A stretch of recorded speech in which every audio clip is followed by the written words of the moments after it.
I have the opportunity here to introduce our next session, and it's being led by Tony Hill. Tony is the CEO of Edwards & Hill Office Furniture Company, one of the largest minority-owned office furniture companies in the country. They've been in business about 20 years. If you look at a lot of the projects in our region, like MGM Casino, the one in Baltimore, a lot of the major structures, Tony's companies has had their fingerprint on many of those projects. And he's agreed, along with the other PRT members, we have, and he will introduce Calvin and John and their companies. You hear more about them. They are PRT members. But Tony will be the moderator, and I think it'll be a wonderful session to pay attention to and learn from. So hear ye him. Tony. Thank you, sir. All right, good morning, everybody. I'm glad that everybody's here. We're going to do this a little differently. It's structured, but then again, it's not. We want to try to make it kind of loose. We've got a lot of knowledge within President's Roundtable, PRT, and I was very passionate about today, and I wanted to make sure that I was here because when I was a young entrepreneur, there were so many questions that I had that I just didn't get the answers to. And then even after being an older entrepreneur, there were a lot of questions that I had that I didn't get the answers to. So I want to hopefully give you some success characteristics of an entrepreneur today to make you think. I want you to hear from some people who've been doing it for a while. And then I hope that at the end, you're going to bombard us with questions that you have about what you do know, what you don't know, what you have questions about us, and hopefully you'll leave here today empowered. Okay, so first I want to introduce my two panelists here, John Walters with Walters Relocation, and also Calvin Mims of Calmi Electric. I've had the opportunity, they are PRT members, but I've had the opportunity to partner with them to do business as well, as Bob had said before. And there is power in numbers. You can get things done that you can't get done by yourself when you have a partner. With that though, John, why don't you introduce yourself to folks? Just tell them a little bit about you. Okay, my name is John Walters. I'm president and CEO of Walters Relocations. We're a full-service moving and storage company. Walters Relocation is a TSP, a transportation service provider for the Department of Defense. TSPs are responsible for moving military personnel around the world. Out of 800 TSPs in the United States, Walters Relocations is the only African-American company to ever been designated as a TSP. Walters Relocations has been in business for 30 years. Over that 30 years, we've employed over 1,000 people, and we've paid out over $25 million in salary. Thank you, John. Calvin? My name is Calvin Mims. I'm president and CEO of Calmi Electrical Company. We are in the commercial and industrial construction space. Some of our notable projects that we were involved with was the Ravens, what now M&T Stadium, the Orioles Stadium, the Convention Center. We've done several Hopkins projects, Johns Hopkins projects. We're doing several projects now for Hopkins. We've worked for a lot of the notable general contractors in the area. As an electrical contractor, we very seldom work as a prime because electrical is just one facet of the construction industry. So most of the time we work for a general contractor, not so much with an owner. But we've done a lot of notable projects. We've done a lot of notable projects in the Baltimore metropolitan area. Thank you, Calvin. And when Calvin speaks of prime, the prime contractor is the one who has the contract. Subcontractors are then hired by the prime to work for them. Now joining us is Dr. Gerald Boyd. Would you tell the folks a little bit about your business and what you do? Okay, it's kind of twofold. One, I'm in business with my son. We have a company called DB Consulting Group. We do systems engineering, cyber data, satellite archiving, health IT, etc. And our primary clients are federal government, NASA, NOAA, CDC, the Center for Disease Control, that is. And another venue I have is Legacy Partners Distribution. It is a liquor distributorship. And we carry various brands like tequila, vodka, bourbon, so on and so forth. So we are located in over 300 outlets in the state and the casinos, the 3 in this area. Thank you, Dr. Boyd.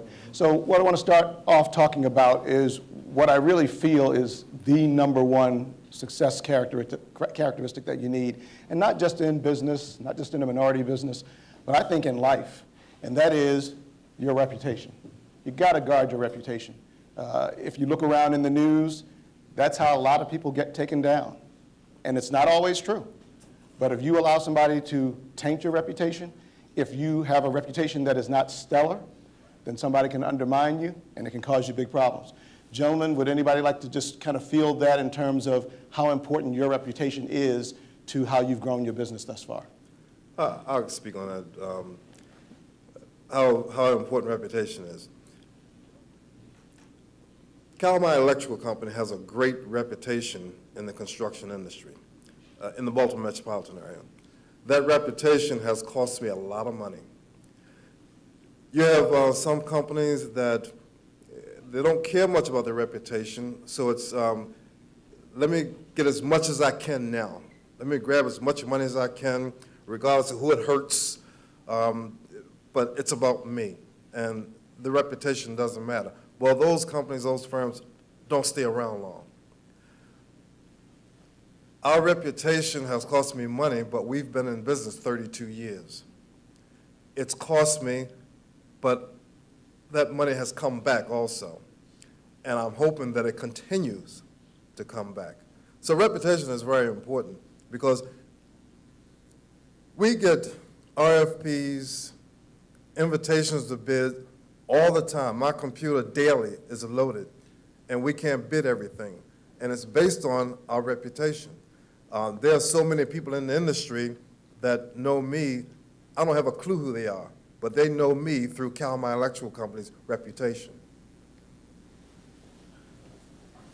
Did you have anything specifically to say to that, Dr. Boyd? Yeah, I would say that obviously reputation maps to integrity, and that's the key thing. It's like word gets out that you're not trustworthy, then nobody will want to work with you. And that doesn't take long to happen in the Beltway area of Washington, D.C. So you have to bring that to the table. You have to understand that if you want to team with somebody, you have to be a partner with integrity, because if you get in the game with them and then start changing the rules and how you want to go about doing things, that's going to be a problem for you moving forward when you choose to join somebody else's team or get an opportunity to do so. And Dr. Boyd, I'd like you to speak, because of the little bit I know about your business and the challenges that you face specifically. Many times, minority businesses and women-owned businesses, we're held to a different standard. Talk about how that comes into place, particularly with Legacy. Okay, well, Legacy is the only minority liquor distributorship in the state of Maryland, and the liquor business is pretty monopolistic and exclusive because you have only several companies, 4 or 5 companies own all of the major well-known brands in the world. And you have large distributorship that those products flow through. So when you want to stand up a company like Legacy, Maryland is what they call an exclusive rights state, which means you can only have one distributor to a brand. And that's part of the monopoly, because a company like mine can't open up, start business selling Jack Daniels. You're familiar with that. Johnny Walker, Hennessy. See, you have to stand up your own brands that are unknown to you. So you have to spend marketing dollars to get you to know about it. But that's a difficult process because the large brands don't want you to get that place because they're exclusive and they don't want your product to get legs. Like you have a very nice bourbon, you're competing against Jack Daniels, then they'll do everything they can to keep you off the shelf. So it's a tough road, but like any other business, you know what I mean, you have to stay the course. And if they could do anything they could to cause some tainting of Dr. Boyd's reputation or his company, Yeah. believe me, they will. It's competitive out there, and that's why they call it your competition. If anybody watched the football game on Sunday, you got two teams competing. Sometimes you see some guys play a little dirty on the field. If they can get away with something that the ref didn't see, they're going to do it. They're out there to win. So you need to keep that in mind. John, I'd like to ask you, in this world, this business world, when you go after a client, when you go after a particular RFP or request for proposal, somebody's going to be making that decision as to whether they award that contract to your firm or another firm. When they do that, they're expending their political capital. If it's a company that I work for and I hire you and things go right or wrong, I have to take credit for that. Talk about why that's so important from a reputation point of view. Well, when I first started out in the moving business as an independent company, I was competing against a lot of the big boys, office movers, Maryland office relocators, and then you have Walters Relocations, little small guy in the middle. And we would put in the RFPs, and we would be competitive in the RFPs, but because the name familiarity wasn't as large as those other guys, and since we were a minority company, they were hesitant about giving us opportunity to do it. But one of the advantages that we had built up a good, as you started off, a good reputation of good, solid work that we had done. And they had talked to our clients that we had done past work for, and a lot of times the clients that we were putting in the RFPs for we were subcontractors for the majority companies in there. So we were actually already doing the work. So they knew from the reputation of the work that we did, gave us the opportunity to move on to more major contracts and RFPs. Okay. Thank you, John. I want to move on now and talk about some of the other things that we face. One of them being, and this is really key, you've got to be persistent, because how many times have you knocked on that door of that same client, maybe over years, to get in that door? Because people generally just don't like change. Anybody want to address that? Well, I think that what I've learned and understand is that success is the progressive realization of a worthwhile dream. The key word in that is progressive, which means you can't be conveniently successful. You have to inconvenience yourself to make a convenience available to somebody else to be successful. For example, the 7-Eleven chain. They used to be open all night for people going to parties and whatnot, and the ice business alone for them was a multi-million-dollar a year business. So later, the big chains, food chains started to stay out later, stay open later. Do you think the workers at 7-Eleven wanted to be in a store at 4 a.m.? They were making the convenience available to you, but that's the way you be successful. You inconvenience yourself. You can't be conveniently successful. And success is the progressive realization of a worthwhile dream. There's no middle ground. You're either moving forward or you're moving backwards. Do you understand? Go ahead. Tony is correct in the sense that people don't like change.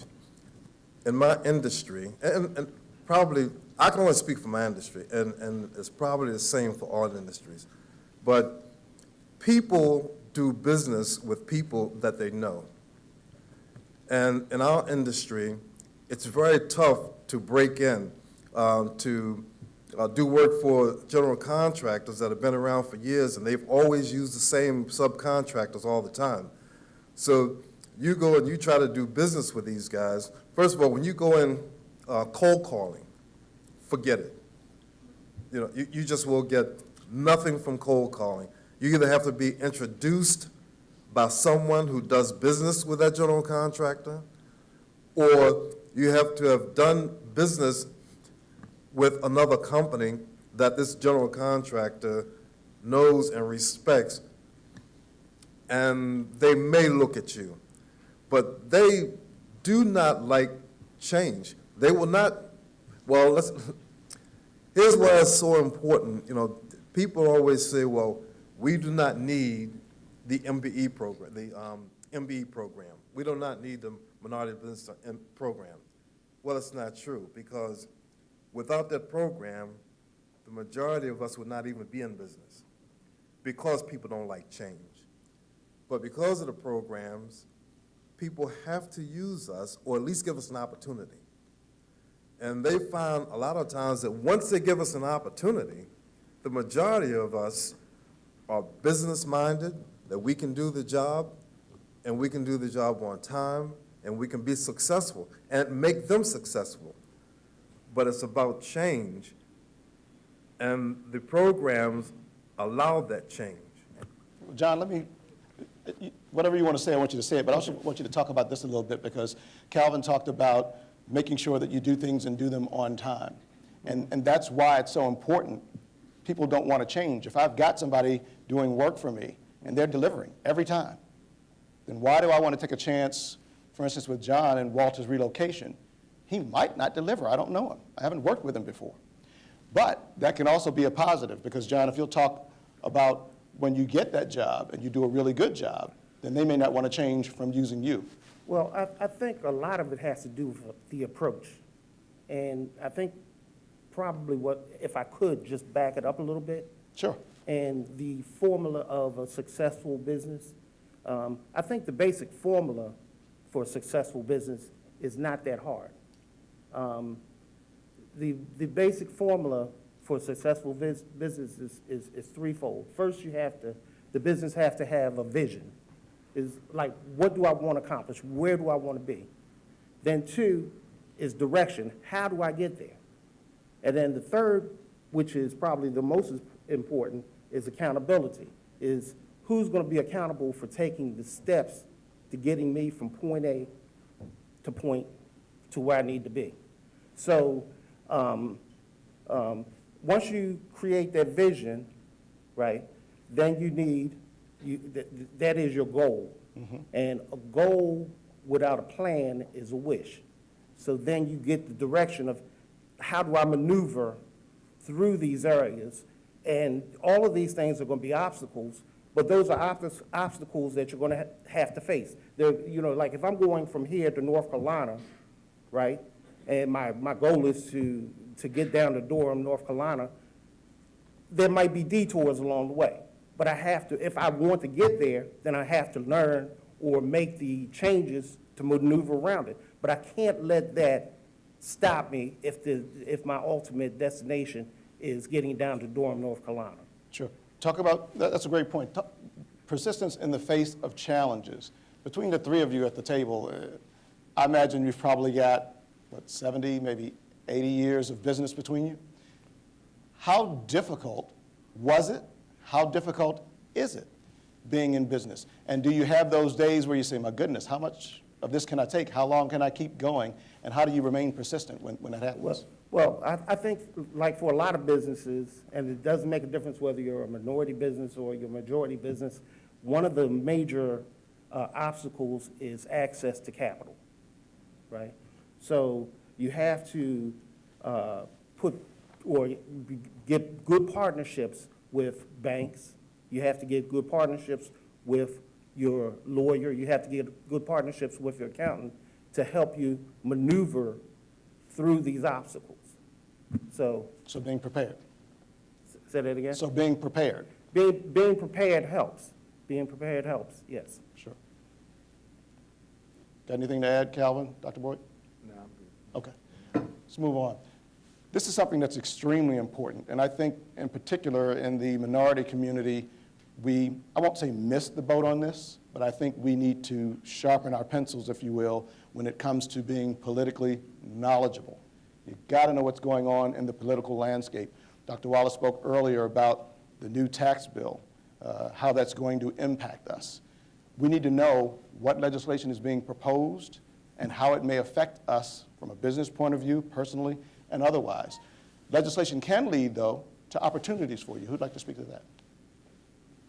Well, in my instance, one of the reasons I went into the liquor distribution business is because related to the Gaming Commission, you had some minority requirements to get a gaming license, and even deeper than that, Prince George's County created what they call a community benefits agreement between the county and the MGM casino that landed there and won that last license.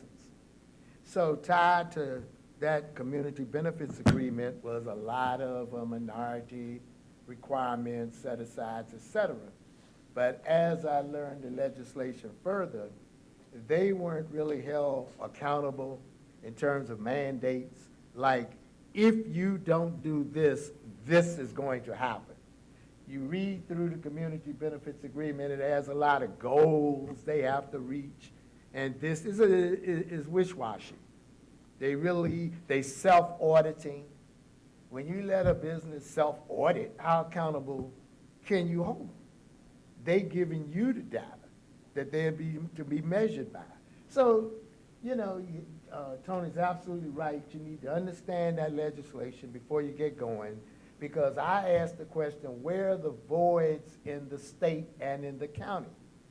They told me the voids or the gaps were in food distribution and liquor distribution. There was no minority participation in either of those. And that's why I started that business with the expectation that I was going to get all of this legislative help that I needed to get placement. Because like you said, you're running into all this opposition, all these challenges. And if there were set-asides or requirements, then it would be easier for me to penetrate and get my products placed. So it's not about how good the products are. I know they're good. They're just not as well known as some of the others. And if people are conditioned. People are conditioned to go and ask for a certain drink. Whereas having owned nightclubs myself, I know that 80% of the people who patronized my nightclubs didn't care what you gave them. They would take what you offered. You have a very small percentage of people who want a certain drink. When the music is good and the environment is nice and a wait person come up and say, hey, try this vodka with this, they'll take it. But they keep that facade going about that to keep us, well, I don't even want to get that deep yet. I will say Dr. Boyd's product is good. I go on and on and on, I'm sorry. John? And I think what we have to do too, as business owners, understand life lessons that we're taught. And you never know when these little lessons will help in making your business successful. As far as the political knowledge, you know, when I was younger playing Little League baseball or playing Little League football, the one thing that I really wanted to understand were the rules, because I could use the rules to my advantage. And a lot of times, if you have a smaller team, not as athletic, if they know the rules, they can beat a more powerful athletic team just because they know the rules. Mm-hmm. I think, you know, with the political atmosphere now, you know, the tax plan is probably going to go through. So now I have to figure out what the plan is and how I can make that work to my advantage. I think that a lot of us are probably positioned better than a lot of the people that voted for it. So now how can we make that work for us instead of getting caught up into a lot of the things that we can't change? Let's take the things that we do have and make them better for us. Calvin, did you have something? Yeah, in my instance, it started out with reputation. We have been installing the speed and red light cameras in the city of Baltimore since 1999. And that started out with reputation because the contractor that came here that won that contract from the city of Baltimore was from Texas. So they knew no one in this area to do that installation. They went to some of the political figures in the city of Baltimore and asked, is there anyone that we can use to do this installation? Well, The political figure that recommended Calmi Electric had no idea whether we could do that installation or not. And I knew nothing about red light cameras or speed cameras, but the gentleman came to our office and said, would you like to learn about this installation? I said, sure, but I know nothing about it. He said, that's okay. From what we heard about Calmi Electric, we know that you can do this installation, and what you don't know, we can teach you. Great. Then from that point, that system changed, I guess, 5 different companies. And each time, those companies came to us, not only because of our reputation, but we also kept up with a political atmosphere, which, if any of you are familiar with the camera systems in the city of Baltimore, that it was shut down for a while, and that was all political. So we understood the political atmosphere. So when the next company came in and they were successful, we knew a little bit too much. So we weren't on with that contract. But that company lost the contract. And the next company came along, brought us in again. And now we're also doing cameras in Hagerstown. We're doing cameras in Bel Air, Maryland. But it's reputation and political knowledge. So you see how both of those affect you, and I got to talk to you after about some speed tickets I got. So, you have anything else that you want to say in particular about legislation and how it can affect your business? Because I want to talk a little bit about not just the legislation itself, but how you can get out in front of legislation and how you can change legislation, especially as it relates to your business. No, Tony, go ahead. No. So I'll have to take this one. So I'll just tell you very quickly about my business. One of the areas where we focus is hospitality, which is going to get into your hotels, casinos, et cetera. And for years, it was starting to catch a little fire in the legislation. They were talking about bringing casinos to Maryland. And people said, no, it's going to cause crime, it's going to cause this. And there was a fight. But then I noticed the needle started to move. And there was less opposition. And then there was a little more people said, I'm okay with it. I said, eventually that's going to happen. So I started to, at that point in time, and I think the big point here is that you need to be proactive and try and stay ahead of that curve.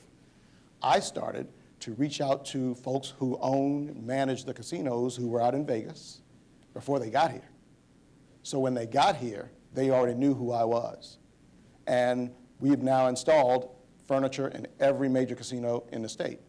Maryland Live, Baltimore Horseshoe, MGM. We've installed the largest hotel, the 2,000 guest room Gaylord Hotel. We did a new hotel over near Hopkins. We're installing the Hilton downtown Baltimore right now. They're doing a renovation. So that's what I want you to get from this legislative piece. It's important to follow it because it is oftentimes a foretell of what's coming. If you pay attention to it, you can get ahead of that curve. Anybody want to respond with anything else there? No, I guess another important thing as far as legislation is to understand that as minority entrepreneurs, legislation will affect us greatly because there's always potential legislation that comes up that will adversely affect our businesses. So you've got to always keep in tune with what's going on. You got to keep in tune with the MBE programs, how they're being legislated. At one time in Baltimore City, we were legislated, the MBE program was legislated right out of existence for a while. And we as minority businesses got together and we fought and got it back in. So without that knowledge, without knowing what was happening, it would have been dead and gone. You also got to understand that some of this legislation is sunset. So you got to be aware of that. You got to be aware of when it sunsets so that you can be proactive in making sure that before it sunsets, that you're working to make that sunset renewable. So it's the legislation part is very important, as Tony said. That's extremely important. And in this political climate today, there are a lot of people who have not voted on legislation that's going to have a negative impact on them. But it's going to pass because the people who could stop it aren't voting. perfect example of the opposite is what just happened in the recent election in Alabama. People said, we're not having it. So they came out in full force, and they were able to affect what happened there. If you sit it out, and especially for those of you who are business owners or who want to be business owners, if you see something that could happen legislatively that could have a negative impact on your business, and you sit it out, and it happens, there you go. Then you've got to do what Calvin just said, which is go and fight to have that legislation changed, reenacted, whatever the case may be. So legislation is extremely important. Don't think that it's not, and it's better to head it off at the pass as opposed to trying to have it change later on, because then you have to go through the pain, and sometimes that's what it takes. Little commercial here. Sometimes that's what it takes. It takes losing that privilege, whatever that is, and then suffering the pain of it, and then the pain will get people to go do what they should have done in the first place. So try and keep that in mind. I want to close with one thing, and gentlemen, I want you to address this if you care to. When it comes to being in business, and we talked about people wanting to do business with people that they know, it is much more important, a lot easier, and many times more lucrative to grow the clients that you have instead of doing that cold calling that Calvin mentioned before that is not so successful, especially today. I know I don't let anybody solicit and come in the door at my office and do business with me. I tell my assistant, not here. Tell them, leave a card. I'll get in touch with them if I want to. So it is extremely important to make sure that you are again, reputation, an extremely good reputation. It'll follow you. You can do 10 jobs, great, do one bad, you're going to have a problem.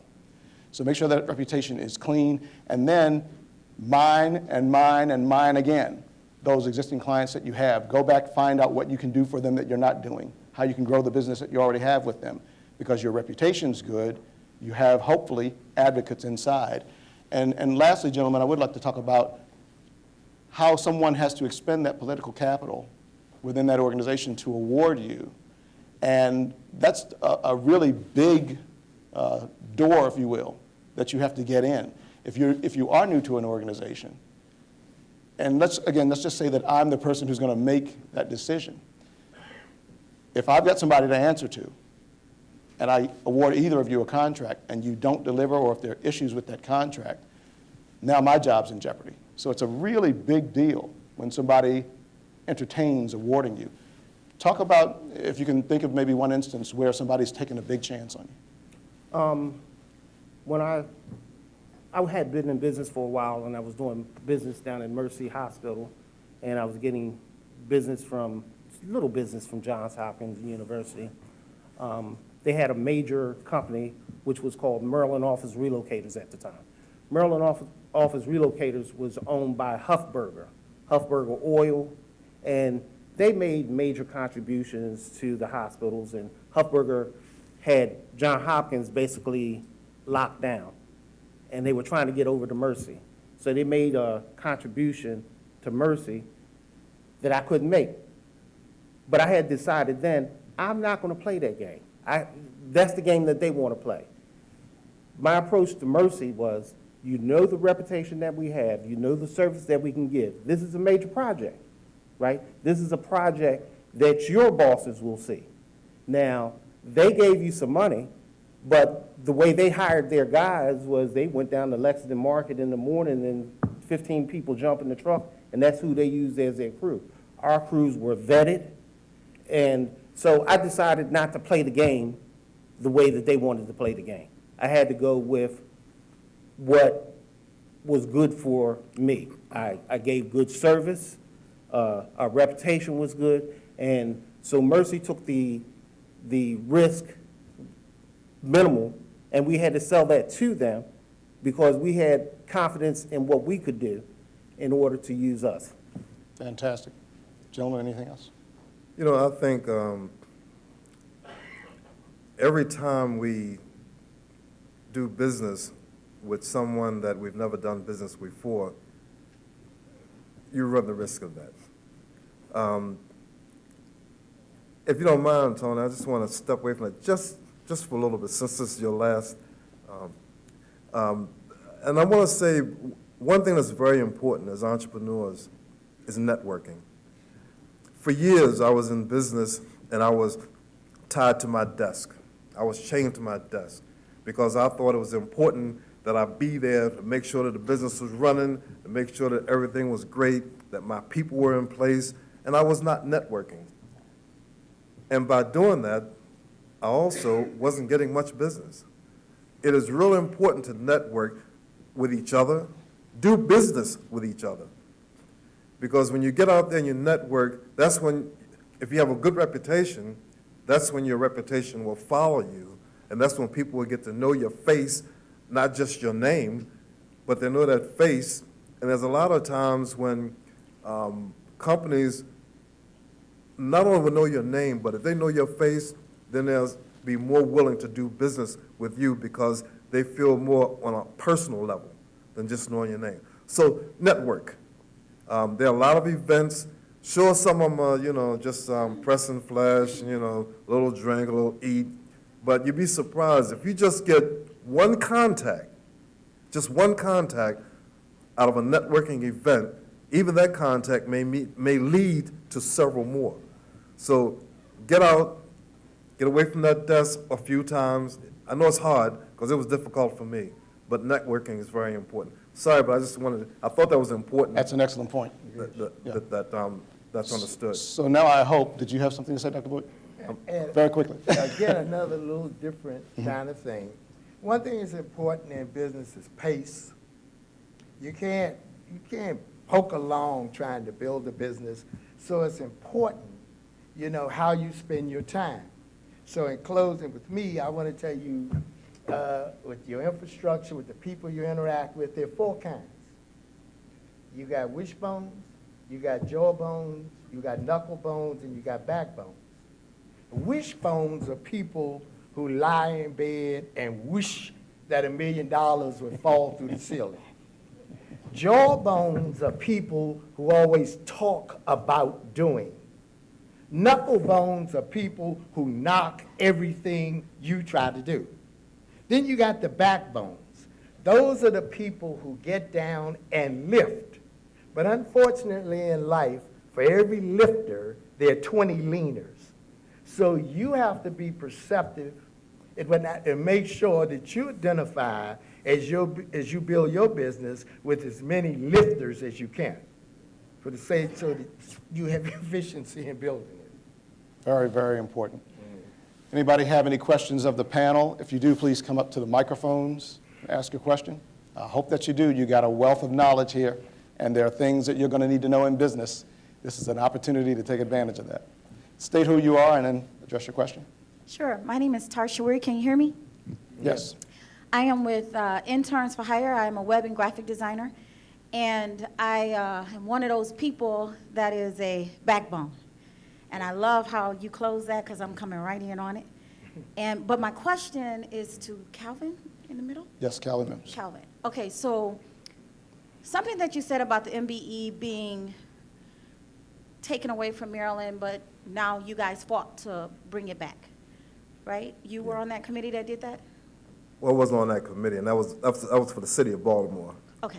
I wasn't on that committee, but I was in an organization that lobbied for specifically the MBE programs. We watched all the legislation that came out that affected the MBE program.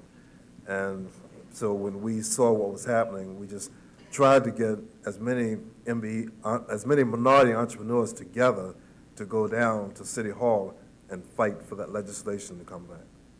So I want to piggyback on that statement because you said a lot of people think that it should be or are trying to get rid of it again.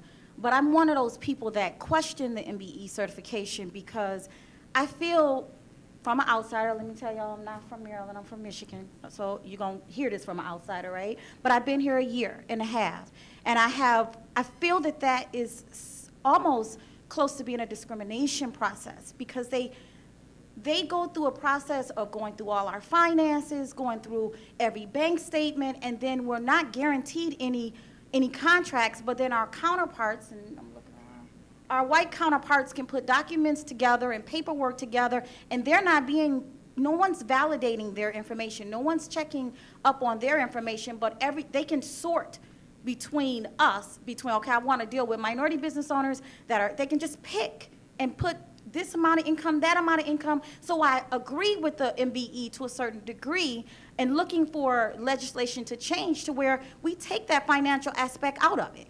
If we can bring and prove that we're minority owned by being Black, Asian, any other nationality, that should be enough. Why do we have to go through submitting all of our financials and everything else and no one else is having to do that? So in that process, and I'm not saying it's bad, I'm just saying that everything that they set up for us has flaws in it to keep us from being competitive. And we have to build these relationships. And being a web designer, right, I can put up $1 million business tomorrow, and you won't know that it's not ran by $1 million, but it'll look like it's $1 million business tomorrow, but that's just not good enough. My skills are just not good enough, and I look at some of the counterparts, and their websites and their marketing materials are a mess, but they're getting $1 million, $1 trillion contracts, and it's just unfair. So if we're going to even the platform with the legislation, shouldn't we attack what is hindering us, what I think is hindering us, or maybe there's others that think that as the same? That's a great question, and that's exactly why we're here. Do you want to field that? He's going to take the Okay. first. Okay. Okay. The MBE program for the city doesn't mean that we can't be the prime on the contract. It just gives us a participatory portion of the contract. But it doesn't prohibit African-American companies or women-owned companies from being the prime on the contract. All right. And even though you're the prime on the contract, there are still minority portions that you have to meet. And the reason why you bring the financials in is because a lot of companies will play games with or put somebody up in front. Well, I'll put my wife in front and say she owns the company, but really it's a white male that owns the company. And getting into your financials will be able to tell who's the real owner. So if the city MBE program has a 25% participation portion, it helps or gives opportunities for minorities to have another way in. But you always want to go in as the prime. If you can do all of the work, go in as the prime, and then you don't have that problem. But if you can't get in that way, and because we have been shut down, this gives us another opportunity to get in to do the work. Maybe I can't do all of the work, I can do a certain portion of the work, and this gives us an opportunity to get in through that way. Unfortunately, you have a misconception of what this program is wanting from us as minority entrepreneurs. I happen to serve on MDOT's MBE advisory board. So I see all that comes through from your applications, from the white female applications. We have people that come through that look almost white as snow, but you can't go by that because they are Native American. They are Polynesian. But that information that is requested is to make sure, first of all, that you are a minority.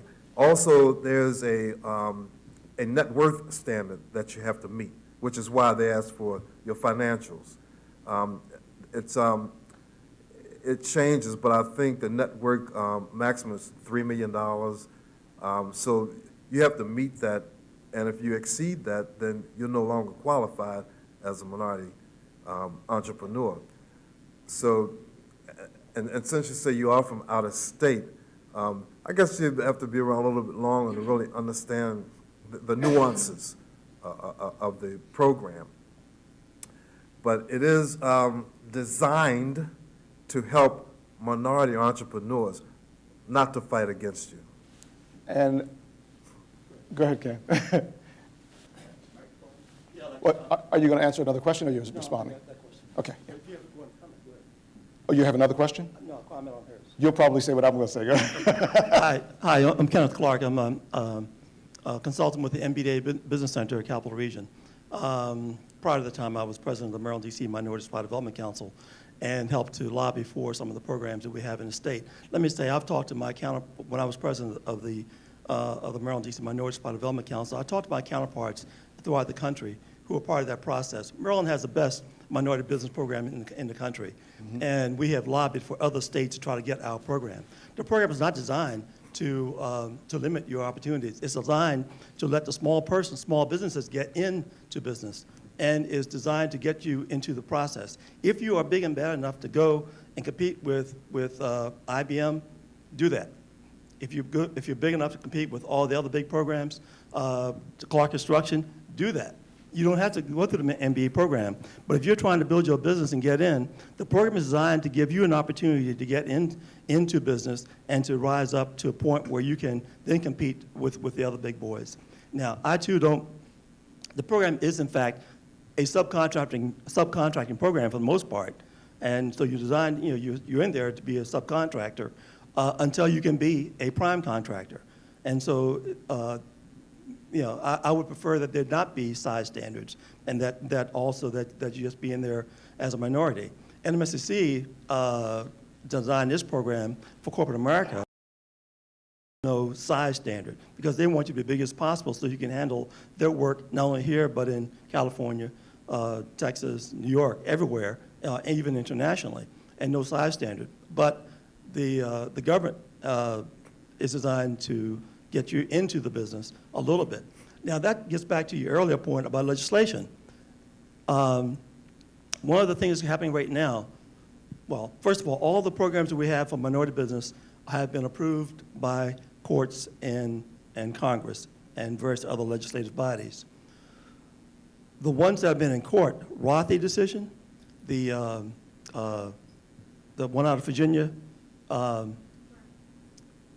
I forgot the name of the other. There's two decisions, the two major decisions that impact minority business. They were settled by the courts.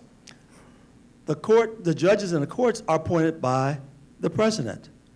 The president right now has appointed 12 justices who are extremely conservative to the courts. Obama couldn't get anything through the Congress. Why? Because we didn't give him a majority in Congress at a point where he could get that through. So the Republicans blocked all of Obama's appointees, who would have been judges, that would have been possibly more favorable to our situation. And the result is that now the Republicans control House and Senate, and so the Senate is approving all these conservative judges because we let a fool get into the presidency.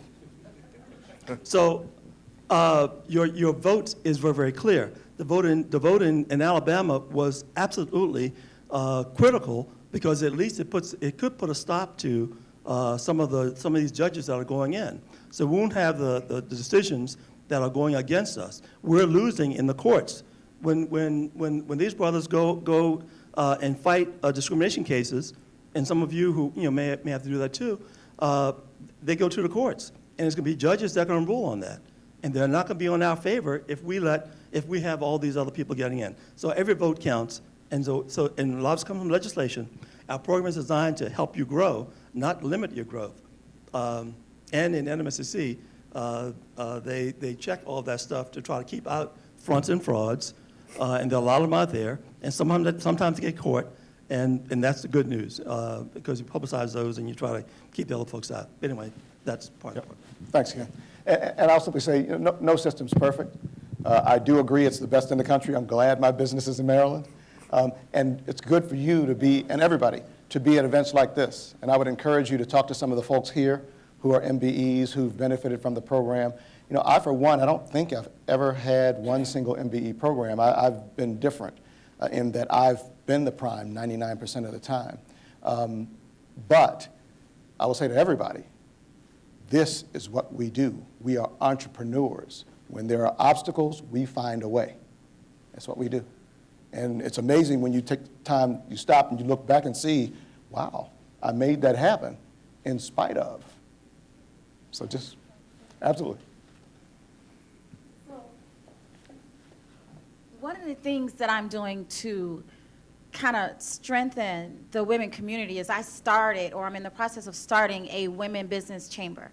And it's going to be online, and because I'm in Michigan, it's going to bring all of us together. I have some very powerful women on board that are in the marketing industry. I have the tech background, so our network is going to grow. However, it's all women, but we want to have male advisors because we do need men. I'm not, against men. I'm for the men, but we have to have male advisors. So one of the reasons I came here today for my ticket is to network and to find individuals that can help steer me through things. I'm young, but I'm not that young. I'm almost a half of a century. But at the same time, I'm just getting started. So I do need the structure. Again, like I was sharing with Ron, whose wife does the exact same thing. She does the website for the Baltimore City Chamber. And I was saying we could put a website up and make it look like $1 million company overnight based on our skill. But we still have to have a strong foundation behind that. So if I could, I'm just opening myself up for those that want to mentor me. I am here. Well, Thank again, you're at the right place. Thank you for your question. Anybody else have another question? Have the microphone. Good morning, gentlemen. Charles Jones, CNS Jones Group. Is this on? Hello? It is. My question is for all of you all. Looking back over your entrepreneurial career, if you could tell your younger self something that you wish you wouldn't have done, can you share that with us? I know you said networking, but something else. Something we wish we would or would not have done. Would not have done. Okay. Would not have done. Because you learn from Absolutely. from failure. You don't learn from success. So. Sure. Want to start, John? When I first started out, I would tell myself no. You have to stop telling yourself no. There are opportunities out there. Being in the moving business, I started out as residential moving, and we moved people all around the country. And I got to see people from many ethnic groups. I saw people coming from other countries, coming over here, getting put up in a house with about 10 other ones that looked just like them, and they had a plan on how to do things. And I would always say, well, I don't have that network background, so I can't do that. And I would so one of the things we just have to stop doing is telling ourselves no. We can do whatever we want. We need to have that vision. We need to set up a plan how to get there, and then the hardest thing, being accountable to carry that plan out. Okay. Thank you. Calvin? I don't know that there's anything that I've done that I would not have done. I would say that there are a lot of things that I would have done differently, but not that I would have not have done. Mm-hmm. Oh, differently? You got a few weeks? Okay. I mean, there's a lot of things I would have done differently.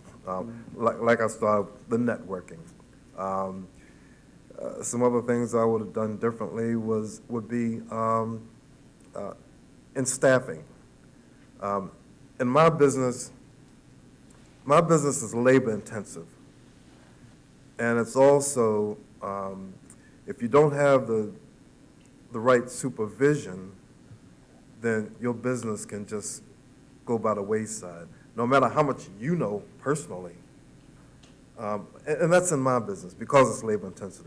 No matter how much I know personally, no matter how much I network, or no matter how many joint ventures I work with, if I don't have the right supervision and the right people in place, then you're dead in the water.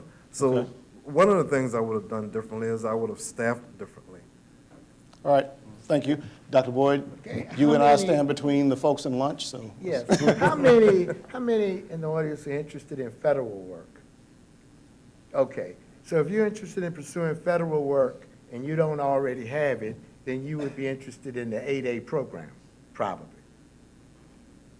Anybody out here would be interested in the 8A program? Are you familiar with the 8A Which gives you program? access to all the business opportunities and teaming opportunities? Just very quick, who's familiar, show of hands, with the 8A program? Okay, what you wanted to make sure you do there, don't get in the 8A program because it sounds good. You get a 9-year run.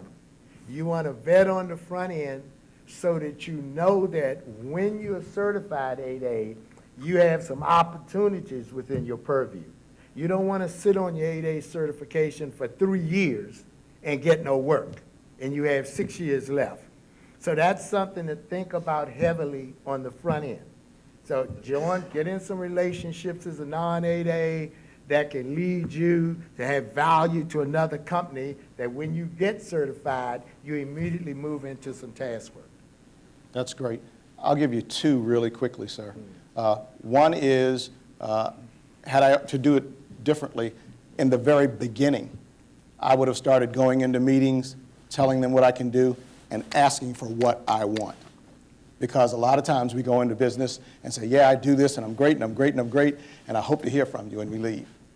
You should ask for what you want. They may give it to you, they may not, but leave there with a clear indication of what you want. The other thing is, I think I would have checked my ego much sooner. It's checked pretty good now. But I would have checked it much sooner, because your ego can be a huge obstacle to opportunities. Put that ego to the side, and the world will open up to you, and you'll see different ways of doing things. You'll be able to accept some of that constructive criticism better and use it not as something to go home and whine about, but to say, okay, that didn't work that way. This is what they said. Here's how I fix it. Those are the two things that I think I have. So thank you all very much. So, I hope. Tony, just sorry. one thing, and I think it's important. 30 seconds. Is that, yeah, it's real quick. Yep. These events are important. If you see these events around, attend them. And the reason I say it is because I was